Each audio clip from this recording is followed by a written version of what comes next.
Muitas expectativas, mas em termos do que você está vendo agora, teve a abertura, você acha que dentro do que é possível saber, nesse momento, está caminhando bem a COP30?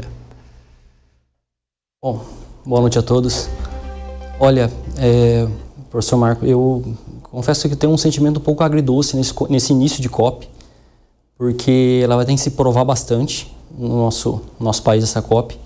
A gente vê uma COP que ela está um pouco, não vou dizer assim que com um certo desfalque, mas quer não, nós temos os países, em tese, maiores poluidores do mundo, né? Que seria quem teria que ter mais obrigações a cumprir.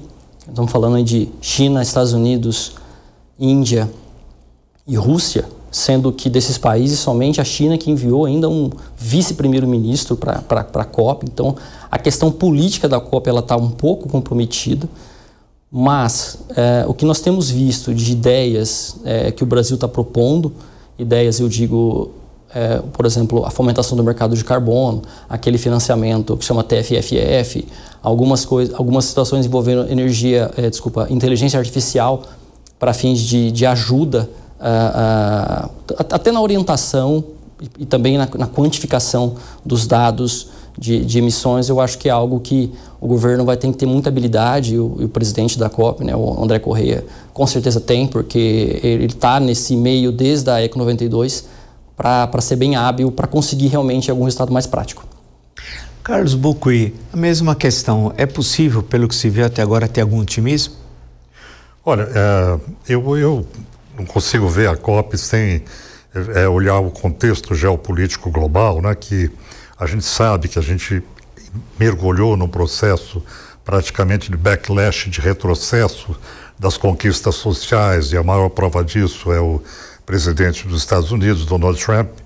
E esse processo, ele traz uma fragilização do multilateralismo colaborativo, que foi o que construiu o Acordo de Paris, né? Foi aquele impulso positivo, solidário entre as nações. Isso, infelizmente, se perdeu muito, né? Então, nós temos uma perda de protagonismo dos países e de participação nas conferências climáticas já faz alguns anos, e principalmente na COP29 do Azerbaijão e agora na COP de Belém, né?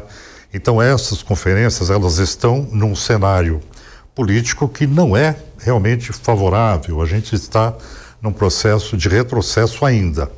Mas eu entendo que, em função da emergência climática, não resta à humanidade outra solução a não ser implementar as medidas da Conferência de Paris e avançarmos aí no sentido de enfrentarmos essa crise humanitária que vem se instalando, né?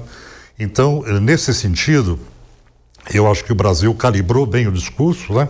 O Itamaraty tem um acúmulo de experiência desde a Rio 92, a escola do Itamaraty se desenvolveu bem, e André Correia do Lago é muito hábil.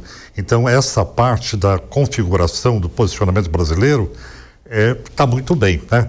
Com exceção da questão que é a ambiguidade brasileira da extração de petróleo no Amazonas, né, que na foz do Amazonas, que isso é uma situação realmente que coloca o Brasil numa situação política bastante delicada, e aconteceu às portas da conferência. Agora, o que se percebe é a velha equação.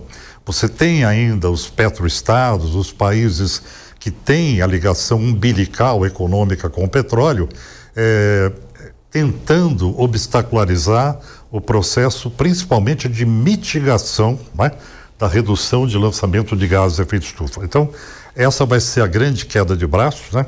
E apesar da não presença dos Estados Unidos, da Rússia, né, no caso também, de Putin, a China coloca aí um mandatário, mas também a Índia não se representa muito bem nesse processo do ponto de vista de gestores de primeiro escalão. Então, o que nós temos é esse enfraquecimento por um lado e uma enorme necessidade de fazer valer aquilo que a humanidade precisa.